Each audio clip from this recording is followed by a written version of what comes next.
सरल, सुशील और शांत, ये क्वालिटी थी सरस्वती की, जो कि शर्मा जी की बहू थी। क्या है बहू, जब देखो तब किचन में खटर पटर करती रहती हो, लेकिन खाने को कुछ देती ही नहीं। कैसी बात कर रही हो पीयूष की अम्मा, सुबह से 4 कप चाय, 2 बार नाश्ता और इतनी सारी बहू के हाथ की नमकीन तो खा चुकी हो, फिर भी ऐसा बोल रही हो। अरे कुछ तो डरो ऊपर वाले से। तभी वहाँ पीयूष आ जाता है। क्या है सरस्वती, इतनी देर लगती है क्या टिफिन बनाने में? एक काम है घर का तुम्हारे पास, वो भी नहीं कर पाती हो वक्त पर। आपका टिफिन टेबल पर रखा है और नाश्ता भी, बाकी का सामान बेड पर रखा है और अब मैं मंदिर जा रही हूँ। सरस्वती मंदिर चली जाती है। उसके जाने के बाद घर में, यार माँ, कैसी गवाह लड़के से शादी करा दिया है। मंदिर, पूजा, किचन और सास ससुर के सिवा इससे कुछ दिखता ही नहीं है कि कैसे खुद को स्मार्ट बनाकर रहना होता है, कैसे लोगों से जुड़ना है, बातें करनी है, ऐश करना है। अरे पैसा बचाओ, और कुछ आता ही नहीं इस लड़की को। जो क्वालिटी तू गलत तरीके से बता रहा है ना, दरअसल एक अच्छी गृहिणी की वही सारी अच्छाई होती है बेटा। घर को चलाना, समाज में इज्जत दिलाना और घर वालों का ख्याल रखना, और चाहिए ही क्यों? अरे क्यों नहीं चाहिए कुछ और?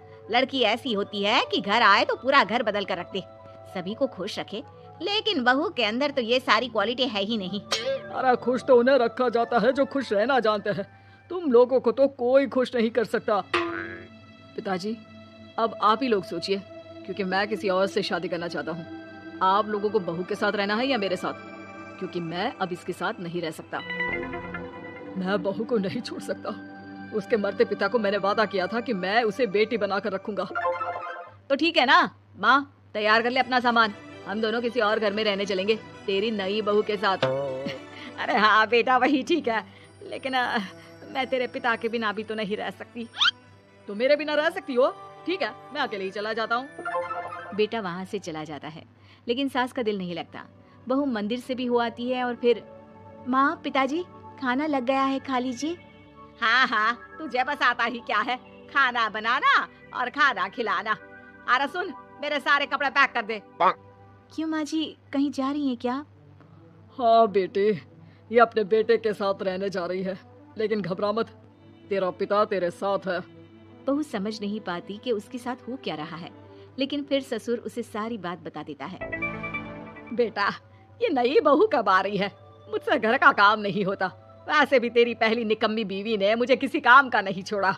माँ, वो बस आने वाली है, और हाँ माँ, उसके आगे ना थोड़ा स्टैंडर्ड से रहना, क्योंकि वो थोड़े बड़े घर की लड़की है, उसका एक स्वैग है, स्वैग। तभी वहाँ एक बहुत सुंदर सी लंबी सी लड़की आती है। हे पीयूष, भागकर कैब से मेरा सामान ले आओ, और हाँ प्लीज एसी ऑन करके जाना। रीमा, ये मेरी माँ है, तुम चाहती थी ना कि मेरी माँ हम लोगों के साथ रहे। हेलो आंटी जी, हम लोग ना जल्दी शादी कर लेंगे, फिर मेरी जैसी टॉप लड़की आपको अच्छी बोलेगी। एक्साइटेड होंगी ना आप? पर नो इश्यू। पीयूष, सामान ले आओ ना, एंड आंटी आप पानी ले आइए प्लीज। माँ को तो समझ में ही नहीं आता कि वो क्या करे।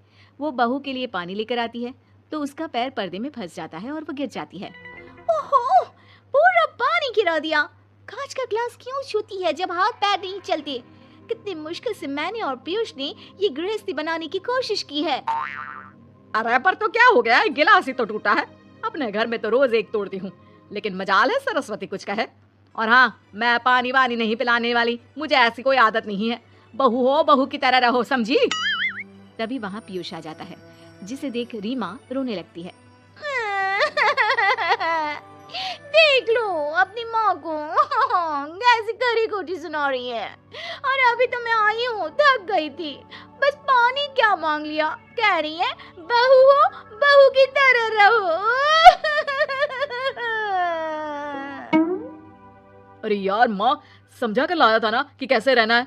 माँ, ऐसा करोगी तो मैं भी नहीं रख पाऊंगा तुमको हमारे साथ। वैसे भी आप ये समझो कि रीमा ने खुद कहा था कि माँ को साथ रखना। अरे हाँ बेटा, वो सिर्फ इसलिए कि मैं घर का सारा काम करूं, बैठे बैठे इस महारानी को खाना पानी दूं। वैसे भी मैं जा रही हूँ, मुझे तो इस लड़की की शक्ल भी अच्छी नहीं लग रही। मेरी सरस्वती के आगे तो ये कुछ भी नहीं है। निकलो निकलो यहाँ से।